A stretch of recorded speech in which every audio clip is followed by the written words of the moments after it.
Eureka! I solved it, guys. What's going on? It's Sean, Service Drive. Just wanted to talk to you a little bit about adding $1,500,000 and some change to your bottom line this year. Here's how we're going to do it, okay? Here's what I've discovered. All the techs I talked to, all the advisors I talked to, all the service managers I talked to, additional service requests is the spot. It's where we're missing it every time. Various reasons. Either the techs are lazy, some are. They'll just, 100,000 mile car could roll in with the check engine light on. They're just going to say, yep, it needs this. That one thing to fix that light, and the car rolls on with bald tires or an oil leak or whatever. Or they see a crappy car and don't realize that some people are conservative with their money and hold on to crappy cars forever, but they still spend money on service. They say, oh, this guy doesn't have money for it. All this other crap's broke, radio doesn't work. He's not going to fix any of this stuff. Maybe the advisors are just pushing them too hard, running them through. Maybe you don't have enough techs, and they're just herding cattle. One way or another, one reason or another, and it's your job to find that out, you're missing out big time. Most shops that I've looked at, most people that I've talked to, most ROs that I've looked at, people are hitting 50%. I know I've written some massive E equals MC square equation on the back of this board here. I'm going to go through it step by step. So here's the deal. I'm dealing with laws of averages here, okay? So don't crucify me if this is way more or way less than what your shop would ever do. Hopefully it falls within reason, and so all the numbers are going to make sense to you within reason, okay?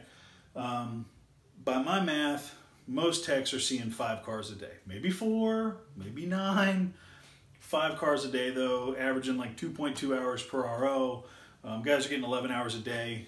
Would be a pretty productive tech. Would be you wouldn't be mad about it, okay? If they're seeing 5 cars a day, 2.2 to 2.5 hours per, no one's mad about it. And that's the real problem.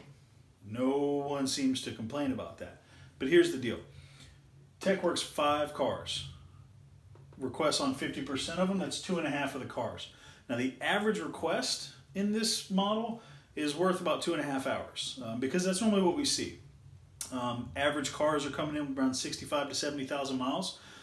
You can get another 2.5 hours worth of work out of it, give or take, depending on the brand.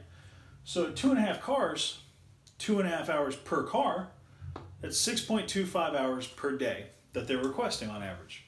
Advisors typically should be selling, if they're doing their job, should be selling 60% of those requests. That gives them 3.75 hours per day of additional work. And that's good. Nobody's upset about that. But here's where it really comes down to. If we request on 80% of the cars, on 5 of them, that's 4 requests a day. 2.5 hours per request is going to give you 10 hours. The difference between 60% of 10, which is 6 hours, and 3.75, that's an additional, everything else you see here is extra. This is on top of what you're already making. An extra 2.25 hours per day per tech. This is one tech here, okay? Try to follow along here because now's where it's going to get kind of messy. Assuming your effective labor rate's $120, and we'll deal with a $30 an hour tech right now, you're grossing $90 for each one of those $120 hours that you sell. That's $202.50 labor gross profit per day. If the tech is working 5 days a week with maybe every 4th Saturday or 1 Saturday a month rotation, he's averaging 5.25, 5.25 days per week. That's $1,063 gross profit per week. 52 weeks in a year, $55,282 gross profit. One tech in service left on the table. On the same formula, if you're going dollar per dollar parts sales, I know some people get to 0.9 parts per labor dollar, some people are 1.1, 1.2, a lot of variables. I'm going dollar for dollar. That $120 at, I believe it's a 30 to 35% parts gross margin, that $120 labor sale is going to give you $42 in parts gross profit for every hour sold. This same tech, 2.5 hours or 2.25 hours per day, is worth $94.50 in parts gross. They're worth $496.13 in parts gross a week, which is $25,798 per year. Parts gross. One tech, okay? 55,000 in labor gross, 25,000 in parts gross. $75,000, $76,000 a year gross profit. One guy does more thorough inspections. Now this might not be a problem you have, and if it ain't, turn it off now, go watch somebody else. But if this is a problem you have, this is money on the table, okay? Average shop, medium-sized shop, we got 18 techs. That's $464,000. This 25 grand a year parts gross, 18 guys doing it, $500,000 basically, right there in parts gross. Same thing over here, $55,000 per tech per year, 18 of them, that's $1 million. That's your $1.5 million right there. What does that do for your paycheck? Advisors, what's $1 million do for your paycheck? Maybe you're one of 10 advisors, extra $100,000 gross. What do you get from that? 5%, 10%? I know it's a few grand. Whatever it is, a chunk of $1 million is good money. Parts guys, what are you getting? 10, 20%, 5%, whatever it is, of a $500,000? Is that something you'd want? It's right there. You know, you guys think that you don't affect it. If you've got a good relationship with your techs, when they come to you for an estimate, you know, yeah, you get in the habit. You look at, oh, okay, let me pull this recall part. Okay, Ace is going to roll leak, let me just do this, or, you know, whatever, check engine's light on, you know, 2 sensor. Look at it. Look at that RO. Take a second. Hold them accountable. Work with them. You're just asking them to make more money for them and everybody else. So look at that ticket. Hey, dude, 100,000 miles on this Accord? You got nothing else? You're just going to diagnose, check engine light, and give up? Why don't you go find us all some money? We're starving.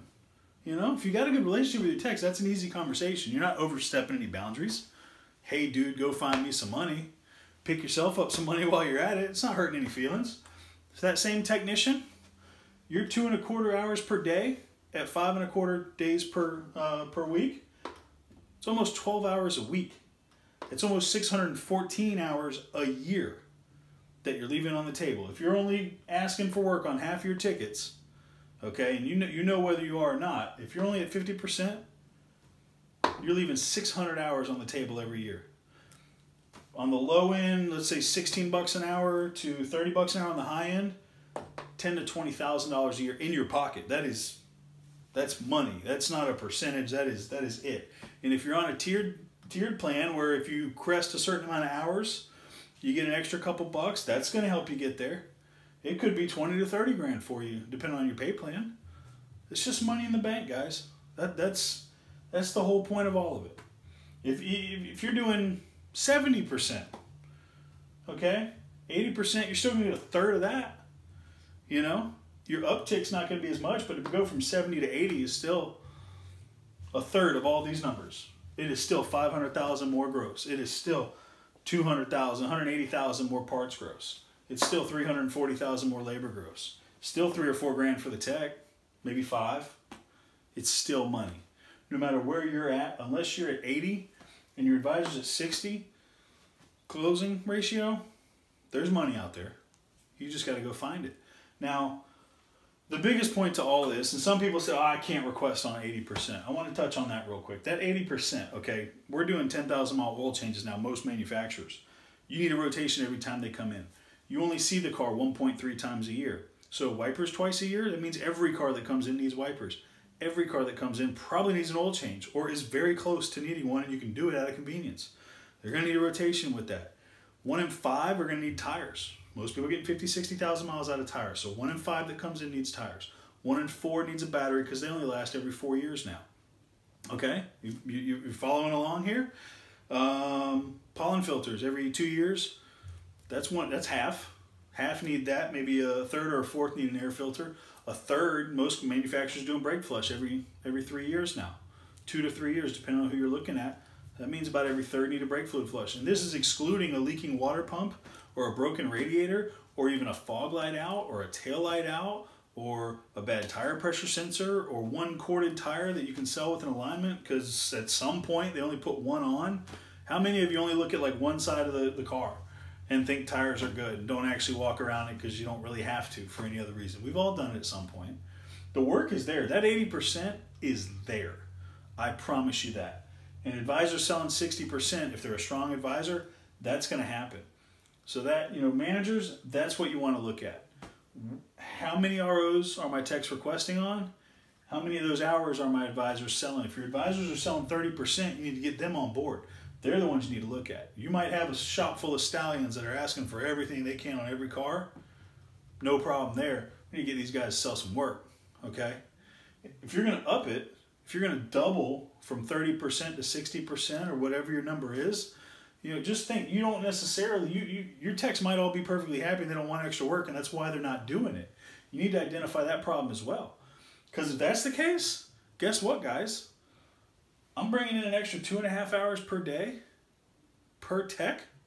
I got 18 of them. That's 36 hours a day. I can bring on 3 more technicians. And then you'll have to request on 80%. It's a cold, hard truth, but that's how it is. If I got a bunch of techs requesting 30% and they're cool with their 60-hour-a-week check, okay, no problem. Here's 3 more techs. Now you better find 80% to get that same 60. It's an even game, guys. It's anyone's game, and there's money on the table. That's the biggest point that I can make, is that $1.5 million is yours to go get. But the real meat and potatoes of it, and I have to tell you, all $1 million aside, it's about the customer. Everything we do is about the customer. What happens when you don't recommend tires to a customer that needs them? Maybe because you didn't even look. What happens when you don't recommend them, or the advisor doesn't sell them and they go somewhere else, or they go somewhere else for the next oil change and their tires are corded? And like, oh, the last guy didn't even tell me. I was just there 5,000 miles ago or 6 months ago. They didn't say anything about them. You lost that customer. They show up at a tire store, 70% capture rate over there. You will only see 30% of them after they've gone to Sam's Club for tires, or Goodyear, or Tire Kingdom. Those guys are retaining the hell out of your customers. You want to know where your customers have gone? They're over there at the outdoor shop getting tires put on, because that guy knows how to do water pumps too now. They've grown their business to capture ours, where we're sitting here, just sitting on ass, okay? That's the importance of it. The other thing is, let's say they need brakes and you don't recommend it, and they get in an accident. Or they need tires, you don't recommend it, and they get in an accident. You can't have that on yourself. You can't have that on your shoulder. There are techs out there, it happens, that do inspections on cars. There was one up in, I think it was New Jersey, that I read about. Did an inspection on a car. It was a state inspection. He didn't do a good inspection on the car. Brakes failed. The calipers were rusted. Her brakes failed. The woman died. Her family is suing that young man. And they've got him on everything. They've got him on negligence. They've got him on involuntary manslaughter. Everything that a lawyer could put on a piece of paper with your name on it, they put on there. And they're going to hit you and your dealer and the advisor and the manufacturer and your shop foreman and the guy that makes your shoes and your tool guy and your Uncle Steve that taught you how to work on cars. They're hitting everybody on that lawsuit. There's a huge liability to not looking at cars, okay? On top of the fact that it's the biggest customer retention tool that you have, is letting them know what's going on. Because if someone else lets them know what's going on, now you look like the asshole, you look like the idiot, and we will never see that car again. So, and it goes, I'm not picking on techs here at all. I'm not picking on techs. I'm just saying that's where it starts, is that inspection. But we got to make damn sure that these advisors are selling their 60%, and we better make sure that they're telling people about what the tech says. Okay? I hope it helps somebody. I hope it gets everybody focused. Techs, find that 2 hours. Find that money per car. Advisors, get off your ass and sell it. Managers, you need to be aware of what your people are doing. Okay? If you can't tell me what your advisor's closing ratio is and what your technician's request ratios are, you're not paying attention. You're out of the game. You already lost. You already lost. Get on board with it. Get in the game. Make some money. Save some lives. Make some customers happy. Have a good business. Have a great day, guys. Take care.